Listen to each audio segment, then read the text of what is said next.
up? My name is Sammy, and welcome back to my stream theory playthrough of Zeno 2, where I'll be playing the game live while also providing analysis and commentary as I go. Alright, so as I pick up from where I left off here, I just want to make sure get everything all settled as far as starting the stream. Also turn on the music because, I don't know, what I've noticed is that during several parts of the game so far, there have been a lot of booming background music, so that's usually I want to pick a quieter moment to begin the stream, so I purposely turn down the volume. I can probably bring that up now. I've gone through the little intro there. I also want to get my own stream up so I can make sure everything is going smoothly, but let's bring up this music, continue to talk here. There it is.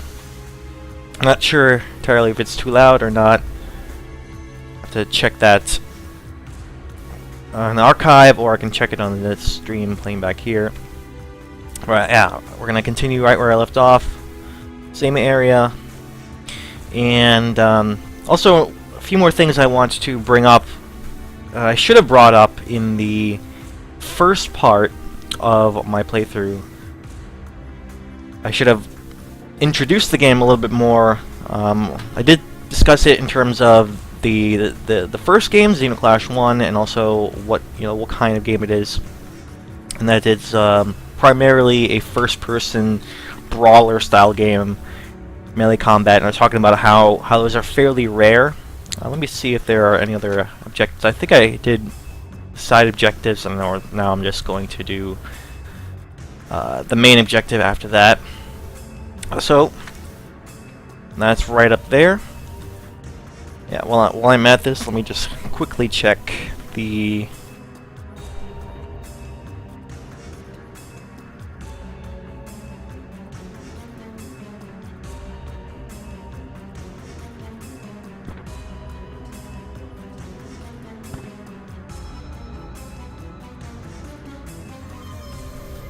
Alright, yeah, all systems go, it seems. Continue on. Alright, so besides just the basics of the genre, the first-person nature, and how it's primarily a melee game, and I guess I also discussed about how slightly more open, though still fairly retains the linear design, level design, or progression through the game. The first, as far as I can tell, in the first part. Other things I want to talk about are like the team that made this. Perhaps talk about that in relation to also, yeah, just more general stuff about the game, primarily the developer. But let me go to this jail first, and then when I find a quieter moment, I can discuss more about the game. Introducing it here, so okay, great. We have a quiet moment here. We're in the jail, and I think our current objective is to free Father Mother, who was a major character in the first game. Okay, so Zeno Clash 2 was released in 2013 and developed by Ace Team, which is actually a developer from Chile. They're Chilean developers. Kind of, okay, here is a tutorial about the bombs. Okay. That's good. Okay. Good to know. And that made me think that, well, at first, I didn't know much about, I knew this game was made by Ace Team, but I didn't know much about Ace Team, even though I played the first game. I was surprised to learn that the team is from Chile. A small team from South American country, and got me thinking that there aren't too many game developers, at least that make it to a level of awareness that we can get from or that we can see them or be aware of them in North America, at least where I live, in North America, United States. Don't get too many games from South American game developers that get to the point where people living in the United States are become aware of them. So Ace Team is one of the few that I've heard of. Also, there's South American. I guess as far as a game, Papo.io is one that I can think of. Although I think the developer originated from South America, Brazil, I believe, but the developer currently resided in North America at the time of the game's development. I think he was actually working in Canada at the developer there. I forget the actual developer, but still the creative director, the guy behind Papo.io, still brought in his cultural heritage to the game, and that was very reflected very well in the game. It's obvious, but also that just goes to show that my general awareness of South American developers, as developers from Chile. It's interesting to see a game from a source that is rare, at least in these parts. That's not to say that there aren't. It is your fault I'm here. Yeah, let's get talk. I didn't lock you in there. First. You brought the Golem. He's not my friend. Now keep quiet. Get me out of here. Get me out of here and I will take revenge on the enforcers. I will help you. You can open the cage from there. Or I will make noise and they will come.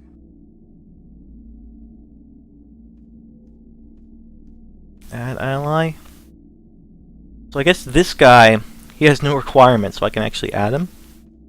Wait, why are you here? What did you do? What Father-Mother did was bad too, but we're getting him out. I don't care what this guy did. The Golem is no one to decide what happens to him. This jail came out of nowhere. Alright, so we got him out, and I suppose that he will help us out during our next combat. Interesting. Can't help this guy, but there's a bunch of stuff in here, seems. Right, so back to my discussion about the developer, how there isn't a whole lot of sources of South American developers, at least that come to or approach a level of awareness that Ace Team has with Xenoclash 2, and even then I would say that the awareness they achieved, not huge. They're still on a level of a small indie developer. Dodge attacks, effective against enemies with shields. Okay, we'll probably get to some combat soon. But as far as there's the first Xenoclash and Xenoclash 2, they've been largely successful for the scope of their development, I would say. I mean, Xenoclash 2 came out, so I guess the first Xenoclash was successful enough for that team to make another game. But the Chilean source, the fact that it comes from a Chilean developer, actually illuminates a little bit more about what I commented on, the strangeness of this game, and how it feels like it's completely foreign to me. One part of that could be because it comes from a cultural context that is very different from what I am used to in the United States. A Chilean cultural context, they have a different source material of experiences, so naturally I could carry over to a lot of the aesthetics of the game, the themes of the game, what they're concerned about in the story. Hey, you kid! Okay, here I knew that there would be some combat, so I was a little bit hesitant about jumping into that. So I can only. They know that. Do what you're supposed to and kick them out. Oh, am I out?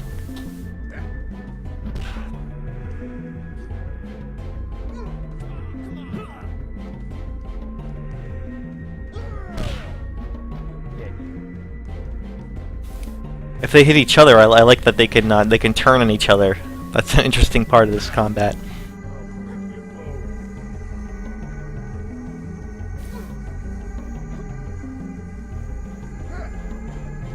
Oh, I forgot how to dodge. I gotta make sure I gotta remember how to dodge. Okay, yeah.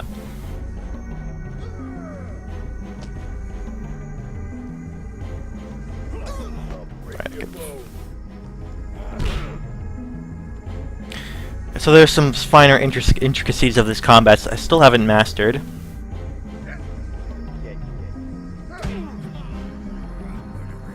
Are there more? Oh, there are more. Holy crap.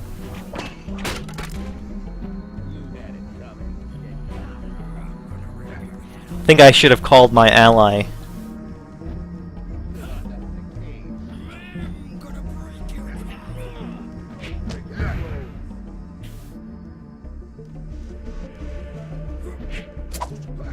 I think I may need to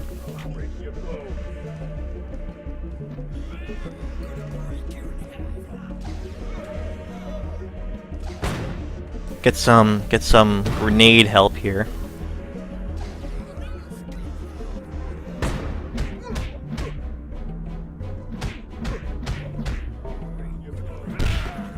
All right, that certainly helps.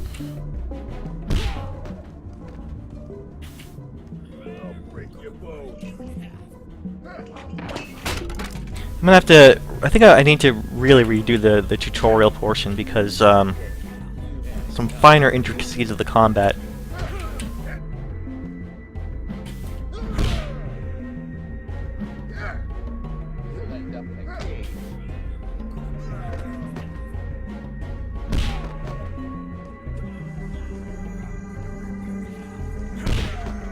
Okay, still alive actually.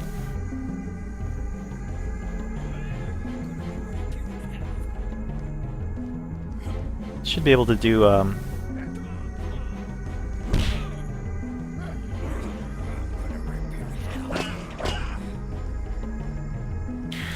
lot of the intricacies of the combat really kind of fall through when you're doing a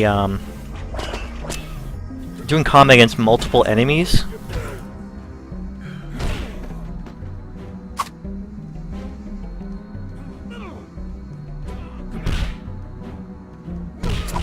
Yeah, I think I need... almost got it, but I need to call my allies there. Should have called an ally to help. Like I said, I just didn't do it in time. I have a time limit for that. So, lesson learned. Let me try this over again.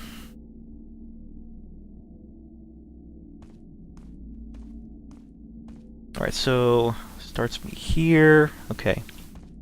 Not that far away. So worth noting that I don't have any ammo left for this gun. Hey, you there, Ghat. Let's do this over again. It is your fault. It is your fault. Let me skip it this time because I already saw it. So I'll add him as my ally. Yes. Wait, why are you here? What did you... This time I'll make sure he joins combat. I need his help for... or at least I need one of their help. Well, I don't know if I can call both of them. Let's see. I guess I'll find out. Hey, you can't So call ally. Call ally. Yes, I be can. here anymore. Can get both. They know that. Do what you're supposed to and kick them out.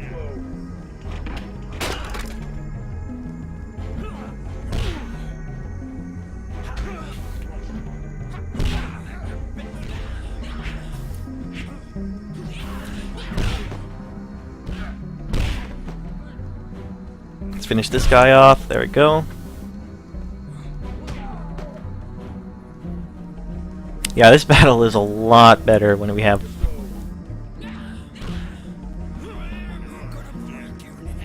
when we have allies to help even out the odds a bit.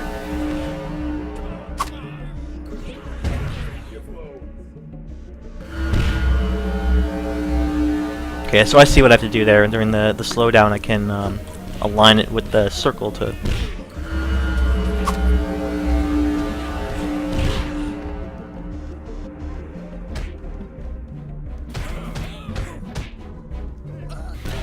That one I remember, the basic 4-hit combo there. I can remember that one.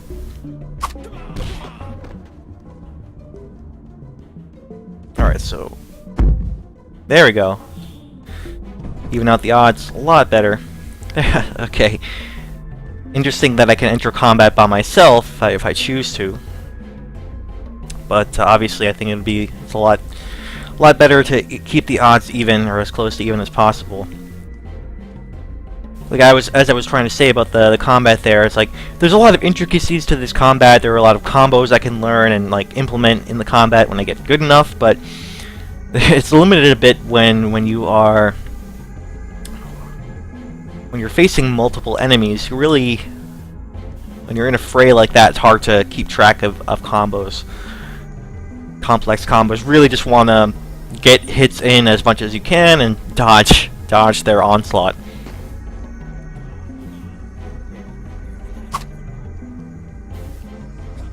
Alright, so I can't call allies now?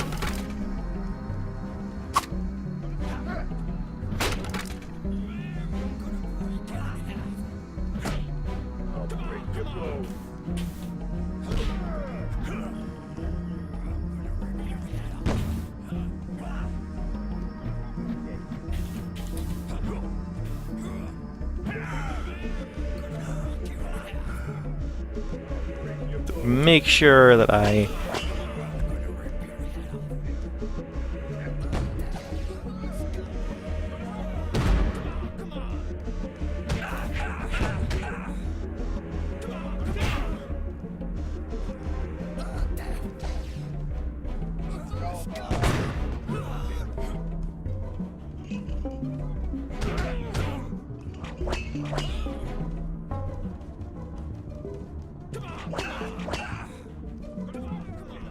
there is a lot more combat here than I thought there would be.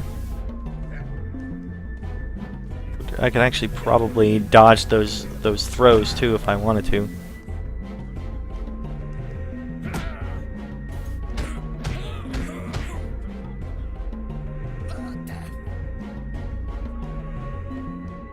Let's see if I can do a dodge here. I really want to keep discussing, but it's hard to talk about stuff when I am in the middle of hectic combat. Okay, good. Enemies drop health, food, replenish my health. Replenish my health. That's really important. Don't get stuck, caught with too little health. Does this guy have a gun?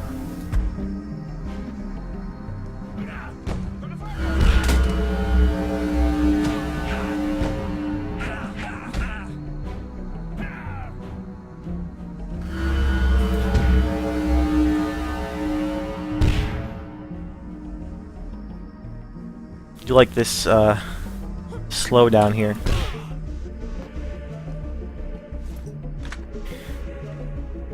Alright, this gun has some ammo, that's good. Should help me out. Okay, so quiet moment here. Let me see, I was discussing combat a bit. I also started discussing developer beforehand. When finish that discussion somewhat. Whenever I have a moment. As far as the combat, my main comment was that a lot of the combat here, the fist fighting, the brawling, ends up being won on multiple. And in those scenarios, I'm just saying for now, in the beginning, it's hard for me to really get into the intricacies of it because I am so concerned with just dodging attacks and making sure I don't get surrounded, things like that. But I think then, like, when I get to the down to like a 1-on-2 scenario or a 1-on-1 scenario, that's when I can bring in the more intricate combat and deal with things 1-on-1. I mean, the main danger with multiple enemies is them surrounding you. You don't want, like, I can't move my head as easily, especially when I'm locked onto an opponent. I mean, that's just the limitation of this first person combat. And I'm not in like VR or anything. This might be a good game to try and implement in some sort of VR solution. They are primitive, You can have beyond belief. full head motion. Hundreds of years, and they don't have any form of leadership, laws, or history. Why would you expect anything different? Kakste, it is not your job to take an interest. No, but I still feel it is my duty to allow these creatures to become more civilized. Coin and law won't work for them. Most wouldn't be able to understand it. Though not ideal, The beholders are simple enough. You could also have them all killed, and hope something more worthwhile spawns. No. You had to say that. I just wanted to count how many seconds it would take you to respond. You must really dislike this generation.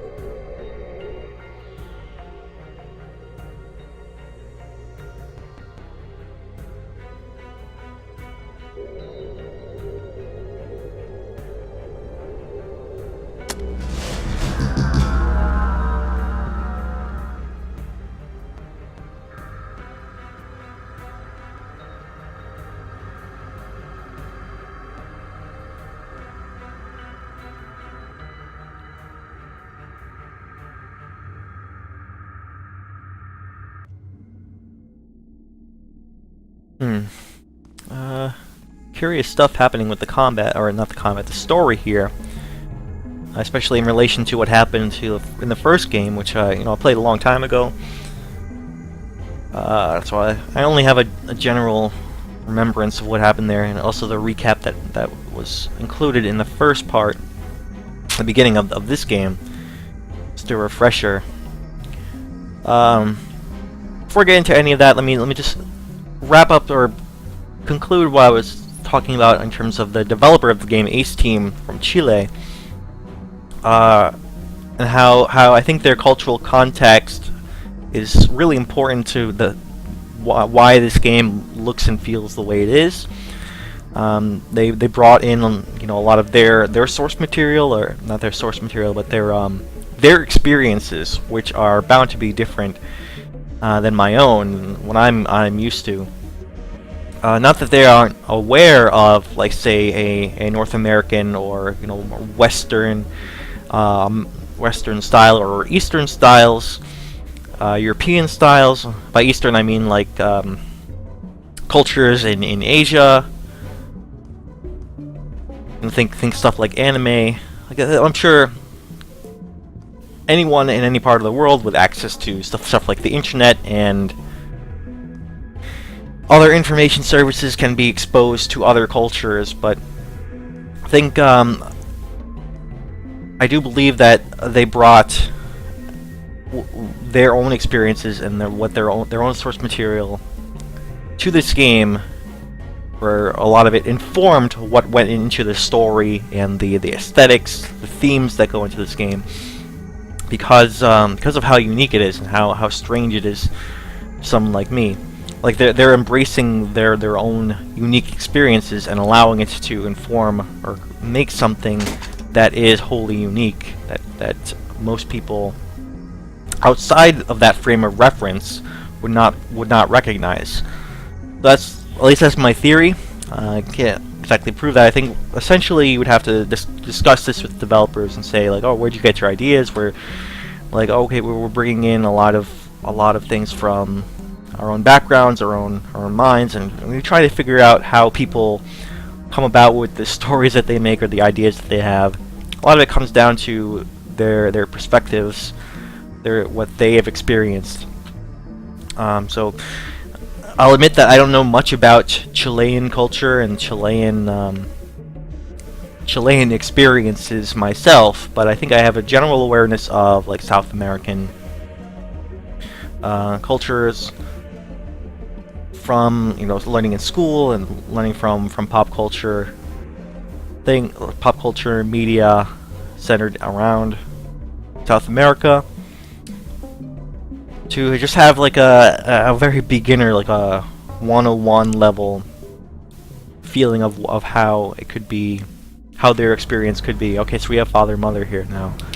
Recognize who this is.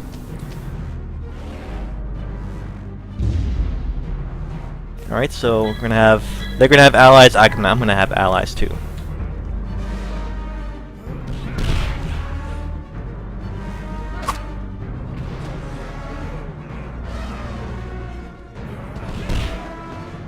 Oh, I love this hammer. This hammer's great.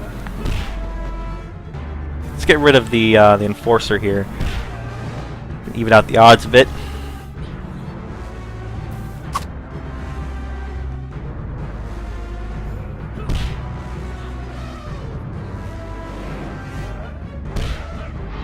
Oh boy. Also, in my discussion about Chile, I was comparing it to Papua New Guinea and its experiences, and how that developer originated in Brazil. Also, want to make clear that I'm aware that Chile and Brazil are different, and they also have different cultural points of references, especially it just comes down to like something like the language they speak. I mean, Brazil has a Portuguese origin in history, while Chile is more Spanish origin. They speak different languages dependent on based on history. So I know a little bit about South America in terms of the history Rimat, there. you came to me. Alright, let this Move cutscene play.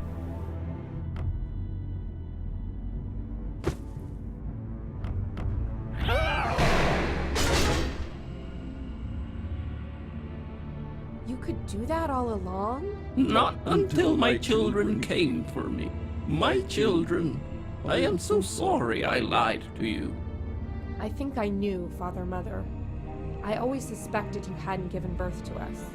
But unlike Ghat, I didn't make such a fuss about it. You are my Father Mother. Father Mother must stay here. He is a kidnapper and cannot be trusted outside. You are not even his real son and daughter. We don't care. Go take your jail somewhere else. Yeah! When you hurt me, you also hurt yourselves. You are just too primitive to understand any other way. This is not my prison, Rimat. I explained to your fellow Zenos what a prison is, and they took a reasonable course of action. It is not my place to command, but to guide. I brought just the law. Others stepped up to enforce it. You say you won't interfere, yet I see you blocking the stairs. I'm gonna break you in half. Oh, you're gonna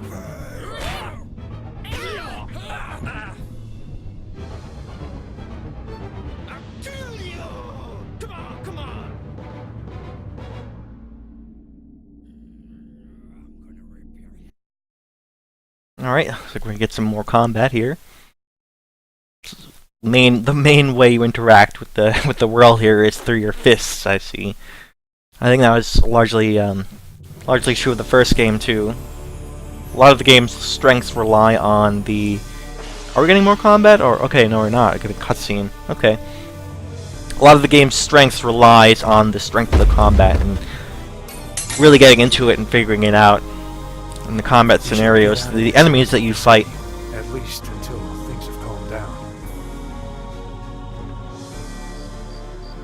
I want to go to the family. Alright, going to the Family Plaza. Maybe we'll find some of the others there. So are we following Father Mother here, or are we going to just head towards the plaza? Follow, okay, follow. Alright, so back to my discussion about the developers. So make sure when I made that comparison to Papua New Guinea and the cultural experiences there, I'm aware of the differences between, like, say, a Chilean developer and a Brazilian one, or someone from Brazil. There are differences there, but I think I just wanted to bring that up because that was the closest example I can think of besides the first Xenoclash game in terms of a South American developer making a game that is brings itself to the awareness level that I know it exists. So I'm sure there are other games being made in South America. I'm just not aware of them, or they haven't gone up to a certain popularity in at least in North America and the United States to the point where I would have noticed that those games were on sale. Well, if I did more research, I'd probably find a lot more games coming from South American developers. I just didn't hear of them. They didn't come to a point where I was aware of them, or an awareness level, like Xenoclash did, or like Papa Yoyo did. So those are the only points of comparison that I could make. Family Plaza. Just because they're the only games that I really am aware of from South America. Not long ago, we were trying to kill each other in this very place. No. Therium making one of his famous brews, or Hanea teaching sparring to the kids. That sort of memory. The kids. We didn't talk about this, but I suppose it's clear you will never steal a child again.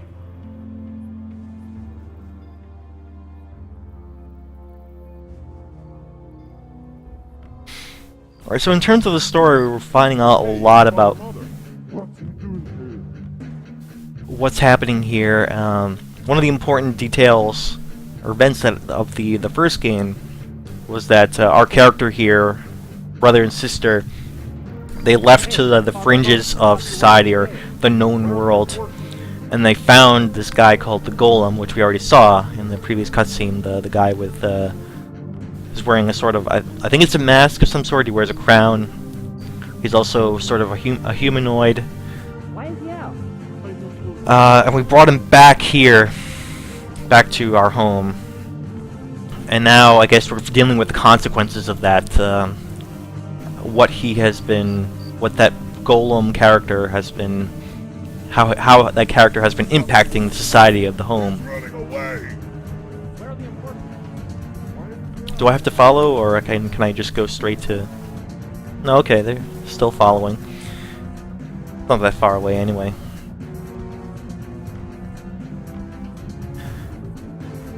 So I guess one of the things that happened was that Father Mother was sent to prison, and then we... now we're freeing Father Mother. I knew they'd come here. We're also learning a little bit more about our characters' origins, I suppose, and that they are in fact different from many of the denizens of this area. So clever. Take someone and leave him in a rotten box. That's not what we do. And what do you do?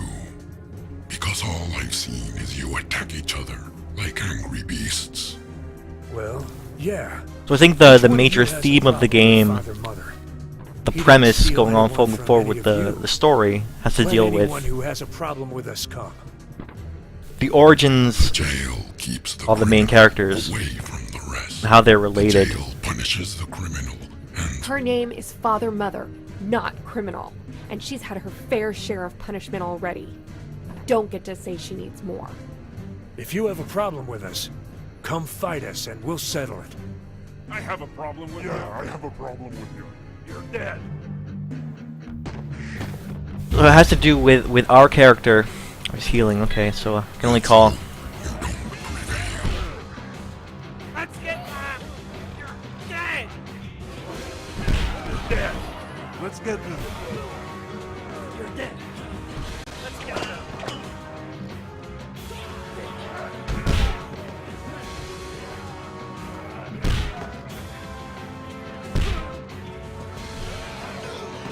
Looks like I can't dodge when I am using this big weapon here.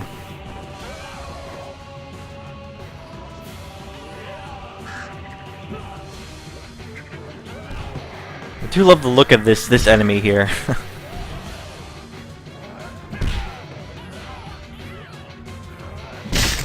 Such unique character designs, to be sure. A lot of the enemies.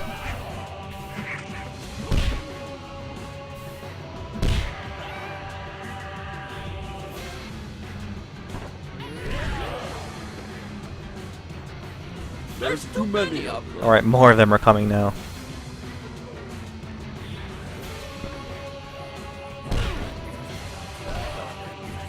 Oh boy. Ghat, Rimat, you pick the time No! and place of the fight. I'll make them follow me. You'll have better chances any other time. He's running away. Run Interesting. away. I'll be fine. Get out of my home, you pack of rats! Go! Get him! So that's like an imposed He's running away! end to the combat by the story. I guess we're gonna continue on. Okay, where am I going? Not even sure.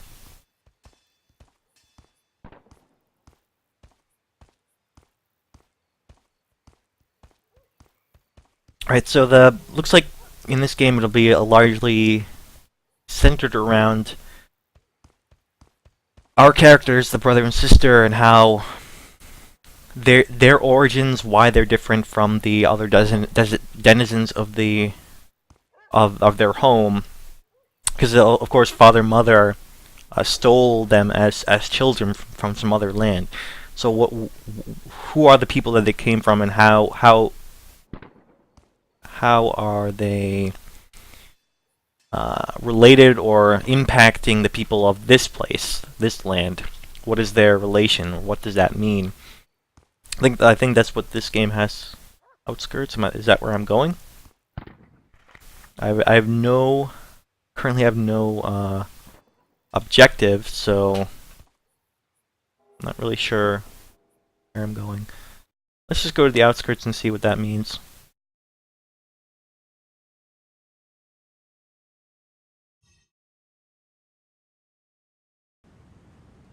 Can always just turn around and go back if that's not the right place. Do you think Father Mother will be okay? Yeah, he's pretty tough. You don't sound too concerned. I don't care about that crowd. The Golem is what worries me.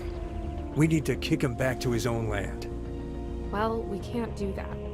What we can do is find our brothers and sisters, let them know what's going on. They have to help. They won't fight the Golem. I thought you were in this for Father Mother. Or is it just to fight the Golem? So I guess they have had a change of heart He should be regards in to the canyon, Golem. not far from here. Okay, I guess we have a direction now. Because he originally, or these characters, both of them, they were the ones who brought the Golem here. So I guess they thought that was the right thing. They were friends. Maybe now they're realizing the error of their ways, and they're not liking the consequences of that. Not sure what this yellow bar is all about. What does that mean? Let's see.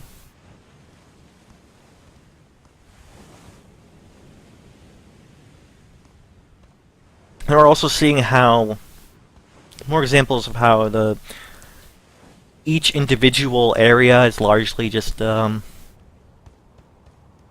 linear. There aren't a whole lot of branching paths. I mean, it's not really the same thing as an open world game, although at first glance it does appear a lot larger and more open than Xenoclash, Xenoclash 1, the first game, which was a lot more strictly a linear game. I think this is just still largely linear in its level design. You're going down a set path through the story, but there are some few branches here and there, especially if you consider the side quests. But I think there's something to be said, I suppose, of the appearance of an open world. I mean, it does a very good job of making the level look very large. Going through it is fairly large. So, is that a branching path here? Looks like two big divergent paths here. That's something to be considerate of. Oh, here's I think another collectible. Alright, so while the levels themselves aren't super wide open, I guess there are some instances where it does split the paths into fork off into two different ways. Is that an enemy? Am I fighting this person there? Maybe I don't want to do that just yet. So there's this direction I can go, this direction. So, alright, so click on the destination to fast travel. Look at this. So there are some fast travels. Alright, so looks like this area, outskirts, split off into... It splits off where the exits are, and this is like... There are many different lands surrounding it, so I guess that's why there are multiple paths. So by necessity of its design, it needs to head off into multiple different areas and split off. So I guess that's why this particular area has many different branching paths. So I can only fast travel to places I've been to and have something in it. Not sure what. I guess one of these. Fast travel to these points. Alright, so... Oh, there's a thing here. Collectible. Oh, nice.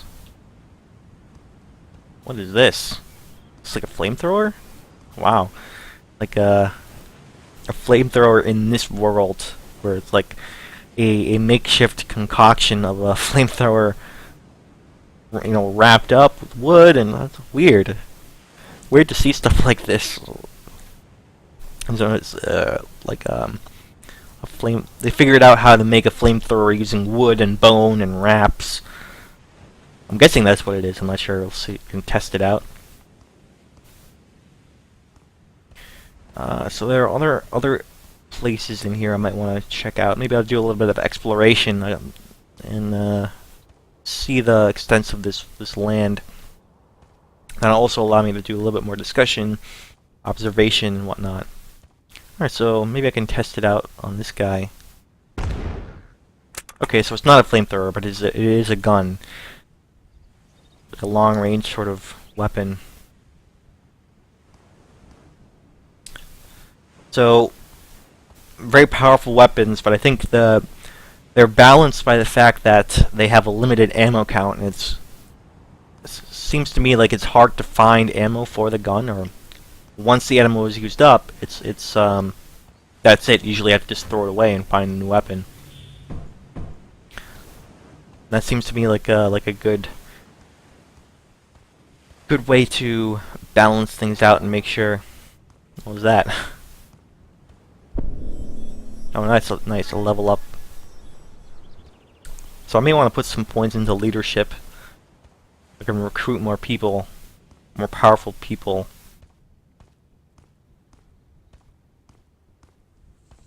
Okay.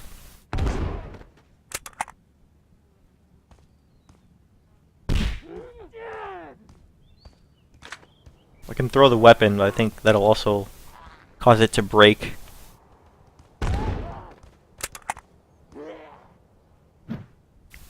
Right, I can use this as a melee attack too.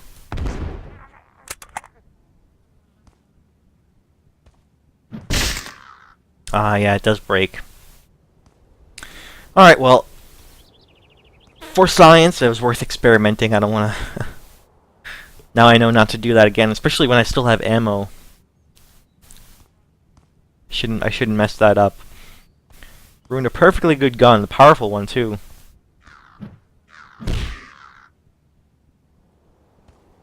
Okay. Like a lot of these enemies are hostile, but notice how the enemies in this area are like completely different than anything we've encountered up until now.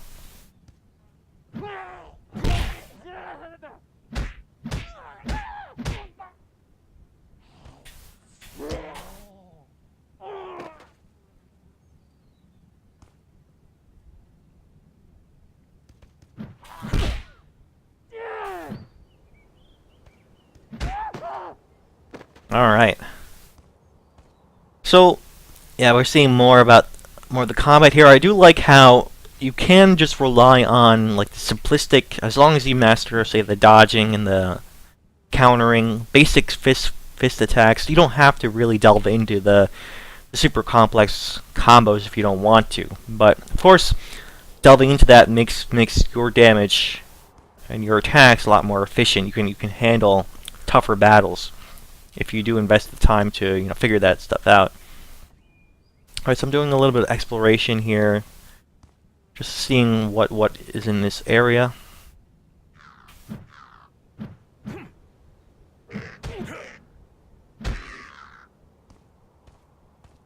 Also allows me to practice some combat while I'm here.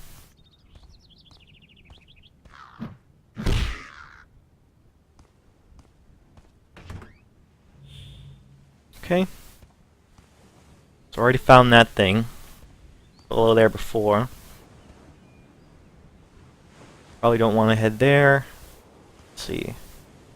Not sure what this is. Obstacle? Ghat and Rimat, you have been allowed to fight for Father-Mother's right to stay out of jail at a later time. This form of justice, though much lower than the law, will be allowed this time. However, fleeing and eluding the trial entirely shall not. You will be kept within reach until this issue has been settled. Okay, I see what the game's doing. I like this sort of in-game justification for gating or gatekeeping, where the game is deliberately putting an obstacle blocking me from another area. Let's see. I don't know why my map is looking like that. Probably some sort of glitch, but whatever area this leads to. In terms of the story, I shouldn't go there quite yet.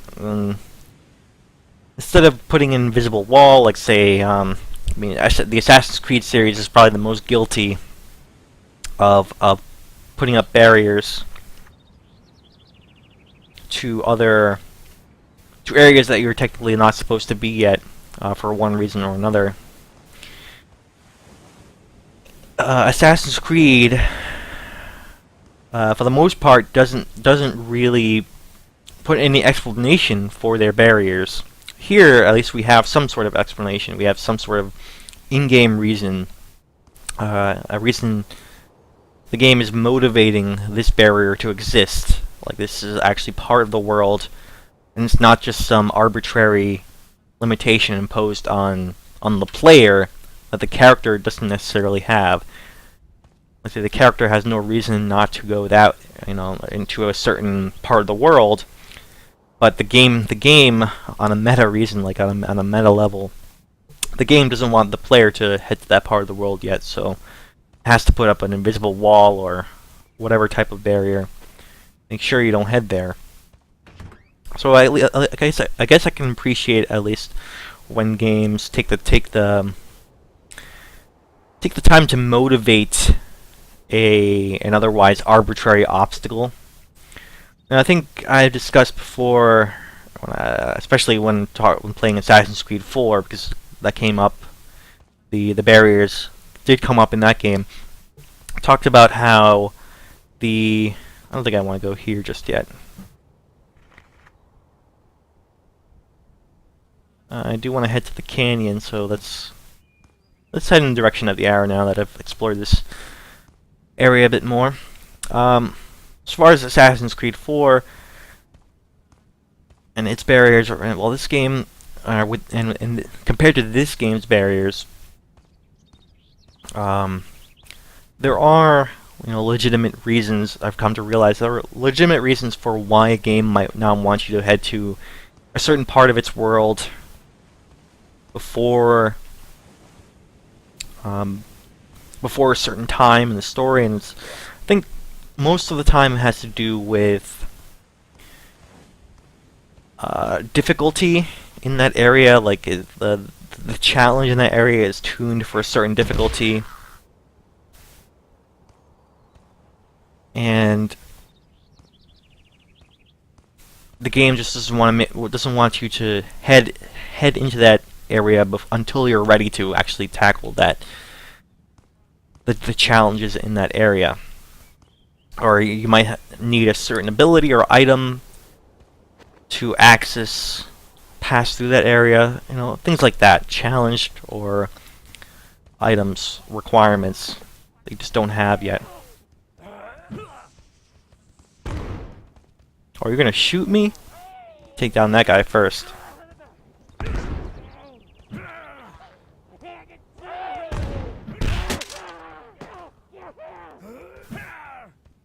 Trying to pick me off from a distance. I think I can. I like how easy it is for them to turn on each other. That's really cool.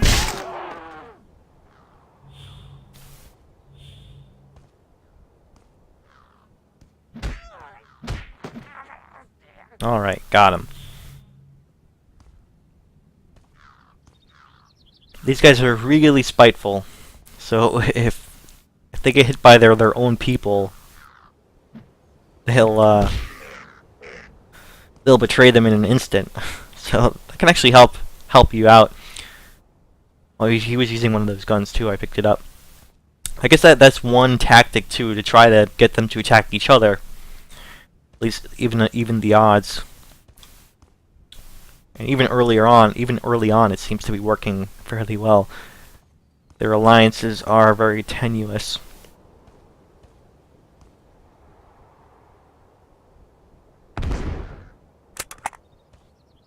Alright, so I mean, need to head in that direction. There are other things to do over here.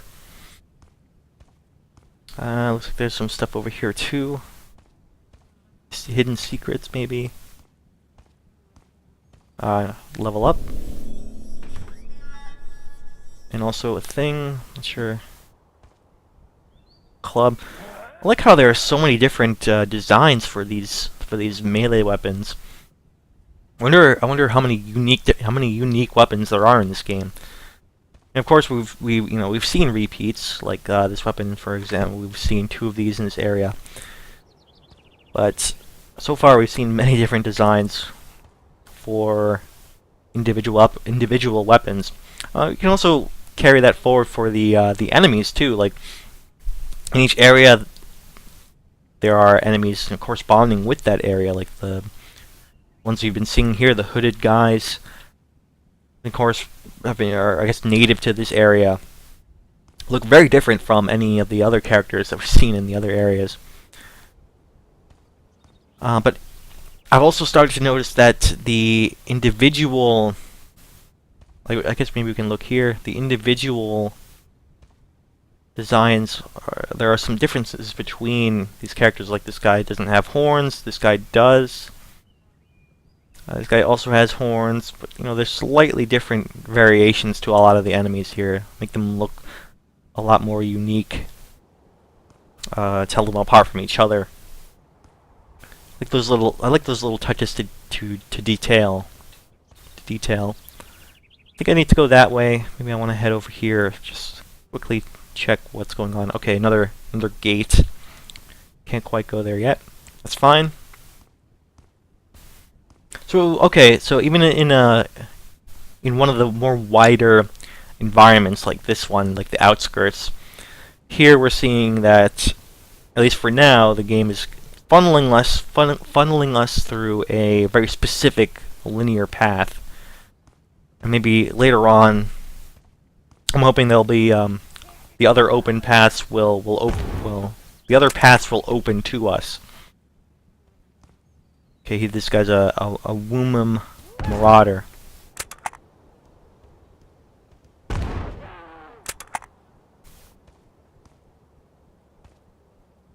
You can see that the design of this guy, the color is slightly different than the other colors that he's wearing.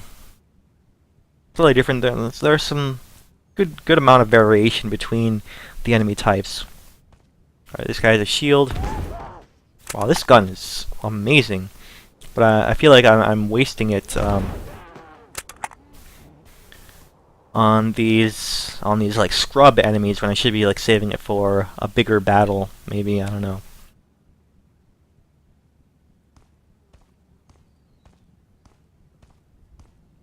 That's fine. There'll always be more items. Let's see. Do I want to level up while I have the points? All right. So let's get some more leadership. Again, as I've observed or I speculated in the beginning, that because there are so few stats, there are only 4 stats here. All of them will probably be relevant throughout the course of the game. So I can't really min-max effectively. Can probably get away with less health if I'm very careful and I do a lot of dodging. Health might be the least important one. The other ones seem to be fairly important, just to get by and keep up with the like say the strength of the enemies. Also make sure you have decent allies on your side. So with that in mind, I'll make sure I get enough points and everything. Let's at least put a lot of points into strength and maybe keep up on some other stats. I'll make sure to put points in everything. Like maybe next time I'll do health, but as far as I'm concerned, all of them are important, but health is maybe the one I can get away with not having, but I could be regretting that later when I face a boss who could like one-shot me. One hit, I'll make sure. Maybe I shouldn't, Alright, so also has a little bit more detail here, details about how these go up. Okay. Alright, so now we're at the end of this area, heading to the next one. Next one should be the canyon, which is where we want to go. Yeah, so far a lot of little elements here are fascinating me. And it all comes down to, you know, the genre of the game, the first-person fighting being fairly rare, but also the where his real parents were. They were supposed to be here in the garbage canyon. Also the, you know, the source of this game from Ace Team, coming from, you know, a South American developer, a Chilean developer. They have a perspective that a lot of other developers in Western society probably don't have, and they're bringing a lot of unique ideas, at least compared to what we've seen. Maybe in their culture, others might be able to look at this and, you know, see a little bit of familiarity or recognize a lot of Chilean influences here. Who knows? Maybe this game, maybe I'm actually recognizing it falsely and saying that maybe even for Chilean society this game is weird, or the ideas here are weird. And it could come down to just the nature of the developer themselves. Alright, so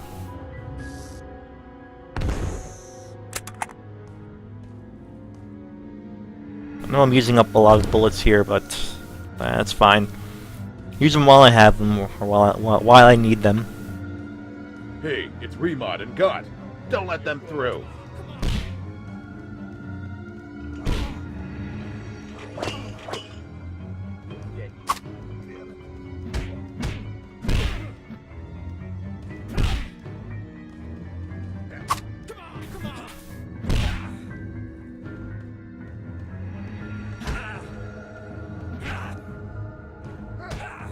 I can make them fight each other, maybe.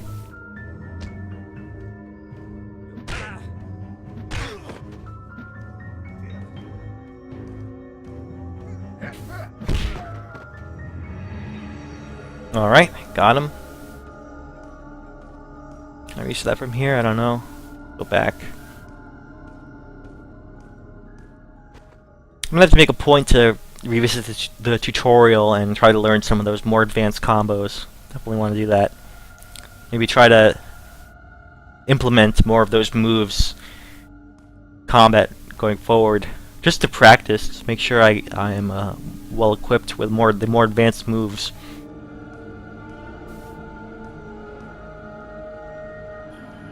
Okay.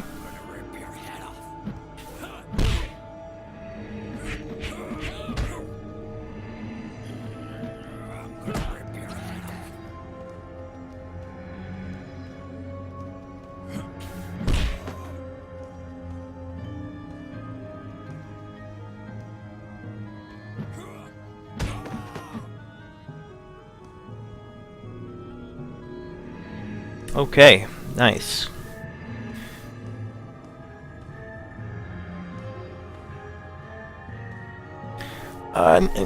One thing that I'm thinking about in terms of the, again, going back to the developers, the Ace Team, and the importance of their unique perspective and their cultural background and what they're bringing into this game. I think this goes to show how important diverse ideas are to innovation, to seeing things that you've never seen before. That's why it's important to keep an open mind and yeah. Hey, we found another gun here. I knew we'd probably find one. Keep an open mind to other experiences like this, because that is where new ideas come from. Other cultures, other points of perspective and points of reference are the source of innovation and new ideas. So you're wondering where, if you ever get to a point where you feel like you don't see new ideas anymore, everything's the same, could just be because of recycling of a lot of the same cultural viewpoints over and over again.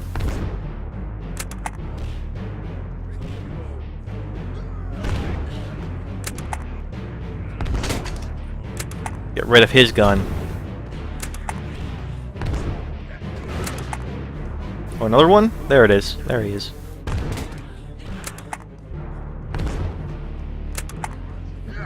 I'm the only one who can bring a gun to the fight.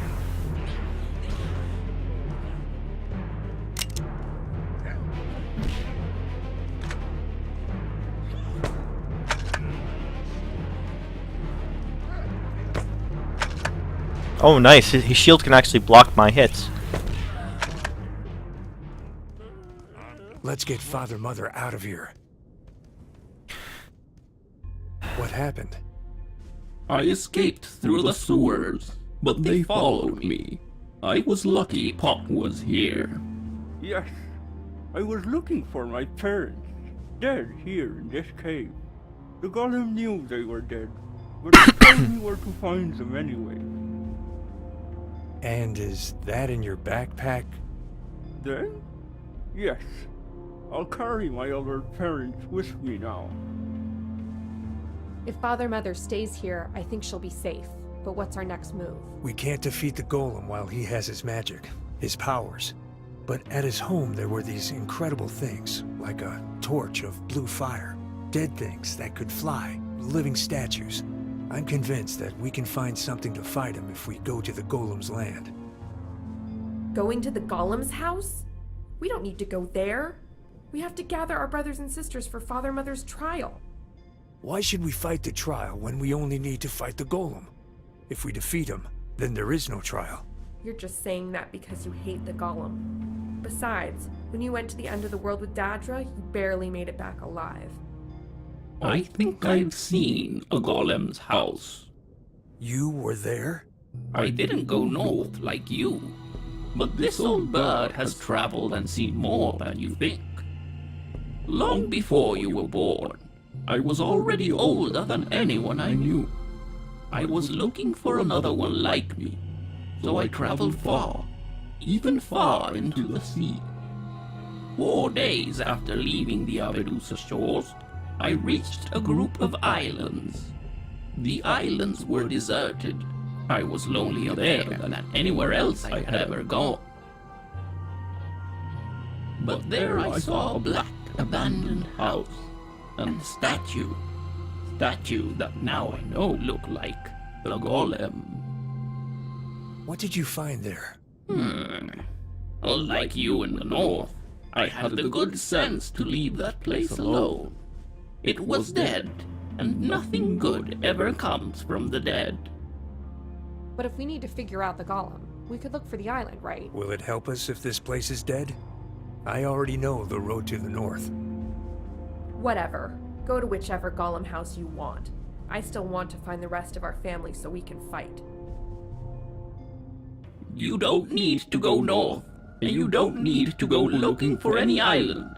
Our family, together, can fight any enemy.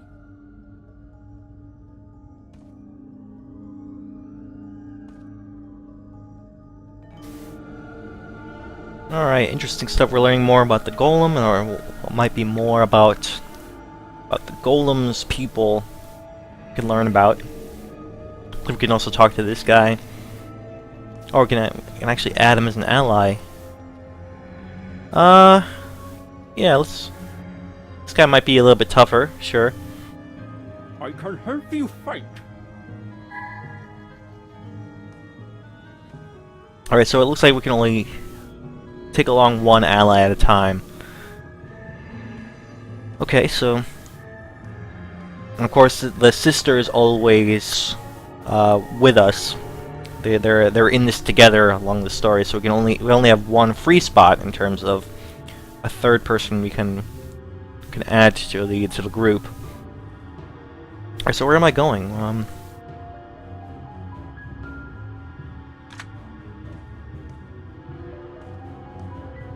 Maybe that'll reveal itself when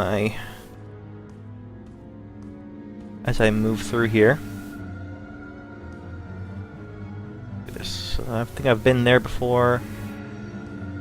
What I want to know is which way did I actually come from? Did I come from here or the other direction? Do I want to go here?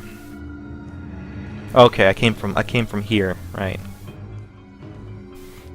I guess these parts of the cave system are other paths I could try. Secrets.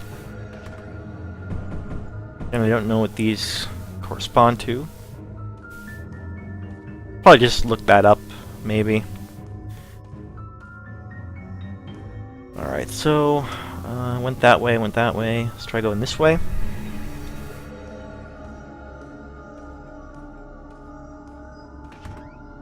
Ah, good health. Okay, so before the cutscene I was talking about new ideas and how they come about, where they come from, why it's important to try and find other sources of ideas from all different parts of the world. Did you see someone? I don't think sources of ideas or progress of innovation can ever end as long as people from other cultures are allowed to speak and contribute works, ideas in any form or fashion where where they're needed, where they want to contribute. So in terms of video games coming from alternate sources of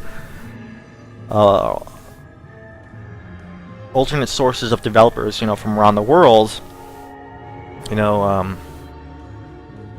saying that commenting on the South America is not a very prevalent one, at least in the United States. We don't really see that many developers, and that's why I think it's more important to keep an eye out for developers who might come or might hail from South America. If you're interested in seeing new ideas, like, it's a great source. Look other than the places that you're looking. If you ever feel like you're tired, as I was saying, if you ever feel like you're tired of media, or you feel like there are no new ideas and where you're looking, then the obvious way to remedy that is to just look somewhere else.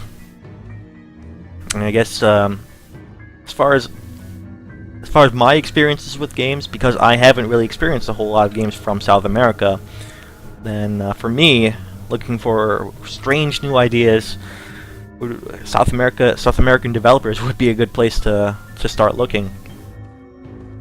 Other people, of course, they play different games, they've experienced different cultural reference points or references, sources. So what you might want to keep your eyes out for depends on person to person and their own experiences. All I can do is, as far as my own experiences, comment on what I have played and what I have experienced. See, let's bring this down there. Like I saw a butterfly I want to try and capture. I think what's also important to note is that most of the... There we go. most of the odd things in this game, the unique aspects are coming down to the story, the aesthetics, the themes that we're seeing here. They seem very foreign to me, but that doesn't mean that there aren't any familiar aspects. I mean, the choice of the first-person melee combat in and of itself is fairly rare in this society. And I think that also comes down to the developers, unique experiences. In fact, they would choose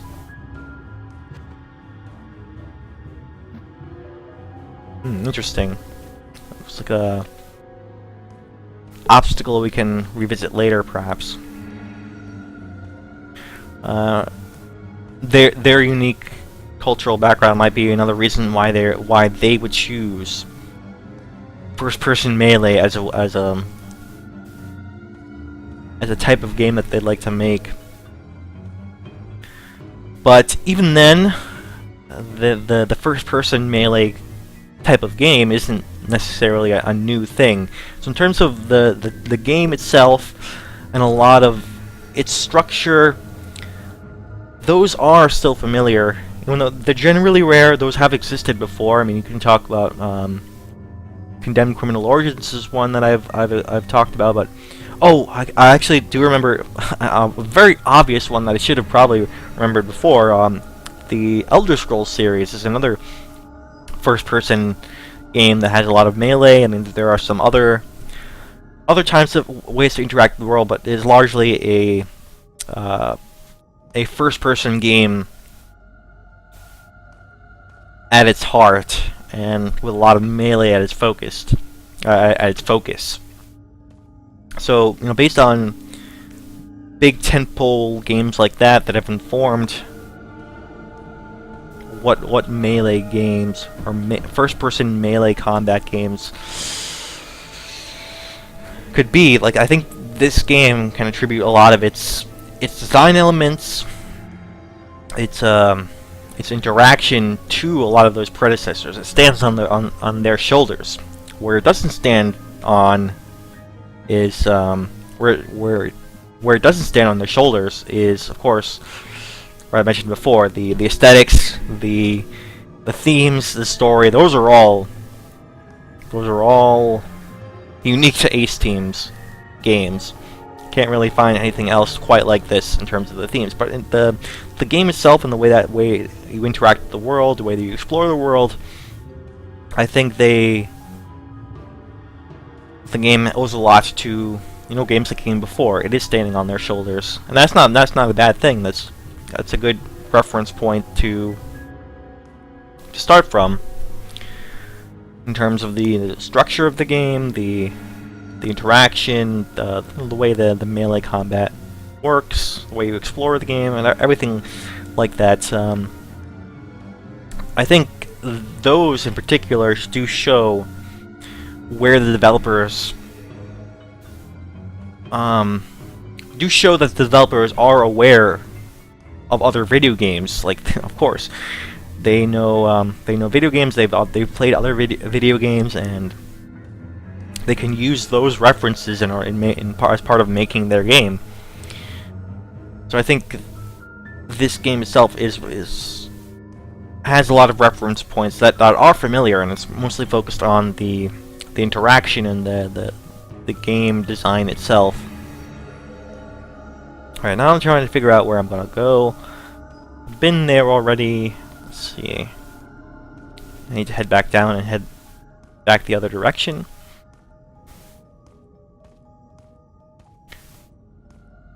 I guess the only way down is on that side then. Actually, I think there's another way down just from here. So I follow this path here. Alright, so I've already explored everything that I could explore there. I know I can probably remove that rock at some point. I have to keep that in mind, but not yet. So it looks like the only way forward is back.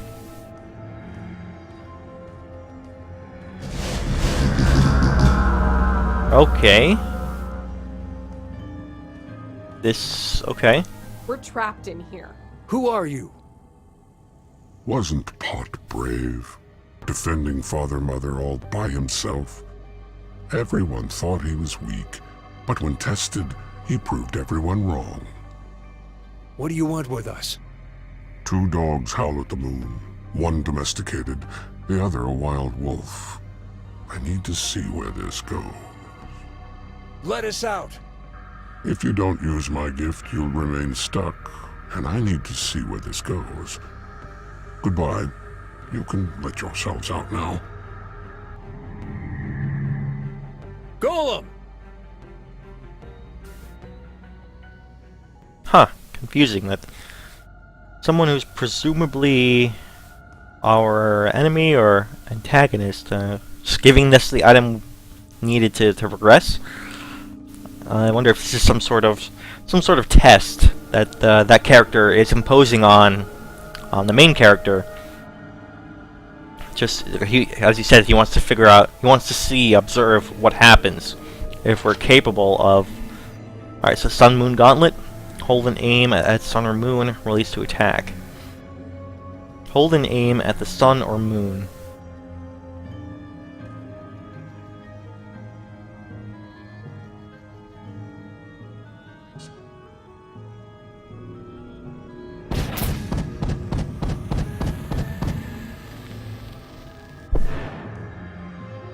Huh. Interesting. So as long as we can see the moon or the sun, we can break barriers? That's weird. That's like it's like the most indirect type of tool I've ever encountered.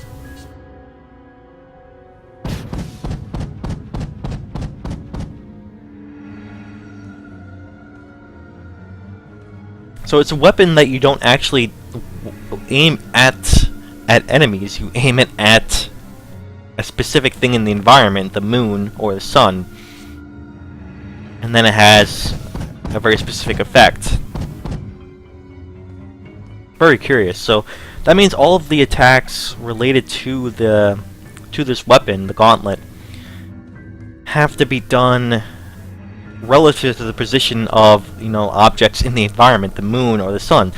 That is super curious. Like that, I've never seen an item in a video game work like that. That's really interesting to see. How useful that'll be, I don't know, but it's very very clever. Never really seen anything like that. The typical thing that I've seen is, if you have a weapon, you aim it at the enemy and do an attack. I guess the closest corollary would be, shooting explosive barrels. But that's not even quite the same as what this is. Like, there's always a constant... The item that we're pointing at, the moon or the sun, is always a constant in the sky, a point of reference, rather than, a contextual thing in the environment. So, explosive barrel, you can shoot at one time, and that's it. Here, this is the moon, and you aim away from the enemy, and then in a line from the moon to wherever you're standing, an attack happens. That is, I don't know. I have to think about that one because that. It's such a unique idea that I am not sure what to make of it or how useful that'll be. Just have to use it until we find out. That woman traveled to the end of the world with you. She didn't like my attitude after the Golem took charge. She says I can't imagine a better future. Yeah, you are weird in that way. Joining the Corrid of the Free and all that. I don't know why she'd put up with that. Thanks for the support. So, I guess the thing about this weapon is that you have effectively infinite ammo. It recharges all the time, but the main limitation is the fact that you have to aim at the moon, and you can only apply the weapon's effect in a direct line between you and either the moon or the sun.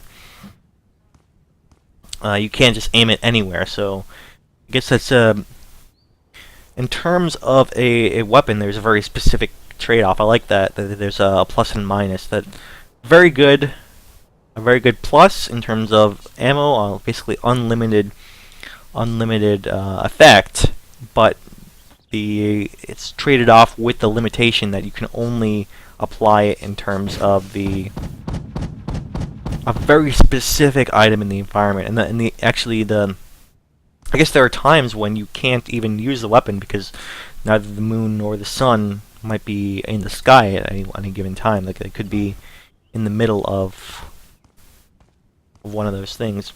Alright, so I actually have a direction to go now. Speak with your sister Hane in the coast is the main objective. I guess Father and Mother gave us the objective there. Find your brother Therium in the Corwood Woods. Find your brother Gastornis at the Rathbird Fields. Alright, so Corwood Woods is over here, Rathbird Fields is over here, and there's the coast. So 3 main directions, 3 different ways we can go. So I guess 2 of these are considered side quests, and only one of them is required. Hane, I guess, is the most important in terms of the overall story, but we're also given some branching paths we can do in addition to that. Maybe I want to do some of those side things first. Let's go with the Corwood Woods first. We can find where that is. I'll head in that direction first.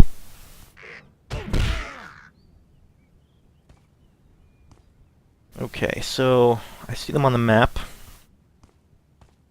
2 directions here, 3 directions there. So is this the one heading towards... Okay, this is the one heading towards the Rathbird Fields.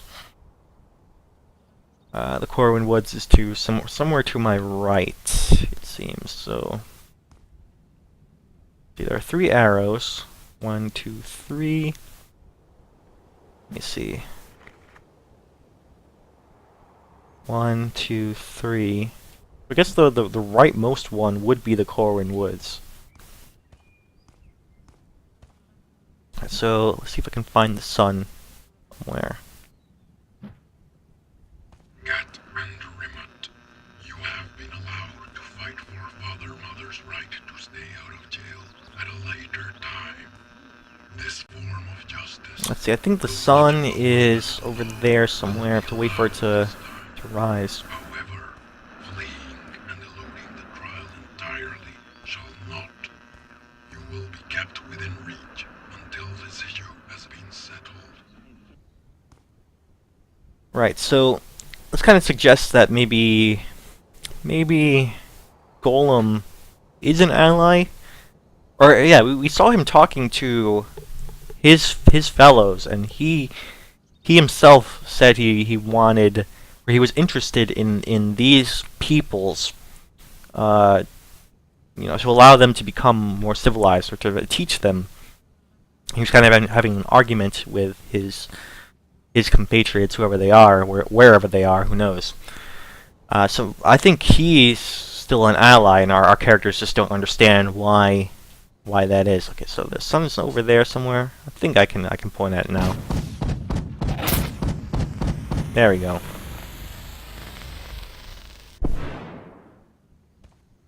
Nice. So now I understand how this works.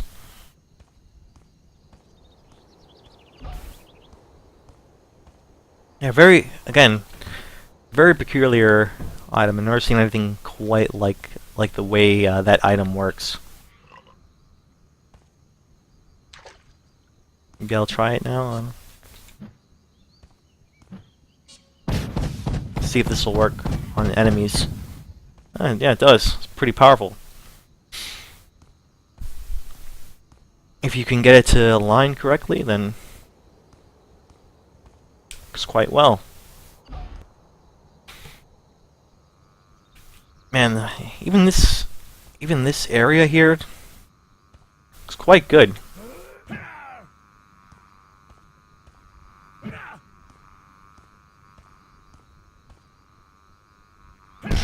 There we go. Tough one hit with this big weapon. This area here looks really nice. I would say. Love the colors. I love the little water. The water here looks really nice. Everything looks very striking.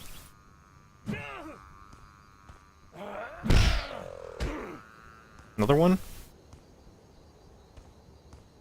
No. Therium could be around here. Golem told him he could find his real mother in the Corwood Woods. Did all our brothers and sisters leave Halston when Golem told them where to Halston. find their parents? That's how they pronounce it. Most of them, Halston. yeah. Father-mother never took children from people in Halston. Too close to home, I suppose. I guess the E is not pronounced. Halstdom.